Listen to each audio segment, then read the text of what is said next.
সুপ্রিয় দর্শক মণ্ডলী, আসসালামু আলাইকুম। আশা করি আপনারা সকলে অনেক ভালো আছেন।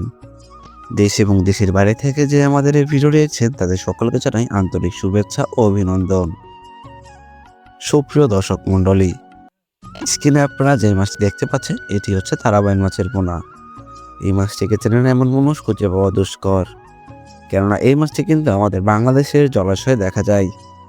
এই মাছটি চাষ করার ক্ষেত্রে আপনাদেরকে খুব অল্প পরিমাণের খরচ করতে হবে এবং এই মাছটি চাষ করার ক্ষেত্রে আপনাদের খুব বেশি পরিচর্যাও করা লাগবে না। এই মাছটি চাষ করার ক্ষেত্রে আপনাদেরকে যে ধাপগুলো অবলম্বন করতে হবে, ধাপগুলোর মধ্যে প্রথমে রয়েছে পুকুর প্রস্তুতি। এই মাছটির জন্য সাধারণত মাছের সিজের পুকুর বেছে নিতে হবে। সেই পুকুরে যেন কাদা থাকে এদিকেও খেয়াল রাখতে হবে, কেননা এই মাছটি কিন্তু কাদাযুক্ত জায়গায় থাকতে পছন্দ করে। এই মাছটি কিন্তু কাদার ভেতরে জীবনযাপন করে থাকে। তাই আপনারা যখন পুকুর প্রস্তুত করবেন তখন খেয়াল রাখবেন সেই পুকুরে যেন পর্যাপ্ত পরিমাণে কাদা থাকে।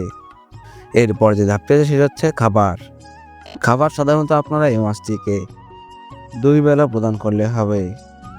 আপনারা চাইলে এটিকে ফিড খাবারও খাওয়াতে পারেন। এরপর ধাপটি সেটা হচ্ছে পোনা মজুদ। প্রিয় দর্শক মণ্ডলী, আপনার সাধারণ মাছের পোনা দিয়ে এই মাছটি চাষ করলে লাভবান হতে পারবেন না। তাই আপনাদের দরকার পুষ্টিগুণ বজায় রাখার মাছের পোনা। তাই আপনাদের দরকার সুস্থ সবল মাছের পোনা। এই জন্য আপনারা আমাদের সঙ্গে যোগাযোগ করতে পারেন। স্ক্রিনে আমাদের নাম্বার দেওয়া রয়েছে এবং ডেসক্রিপশনে আমাদের ঠিকানা দেওয়া রয়েছে। আপনারা যে পোনা প্রয়োজন আমাদের সাথে যোগাযোগ করে মাছের পোনা নিতে পারবেন। দেশি বিদেশি সকল মাছের পোনাই আমাদের কাছে রয়েছে।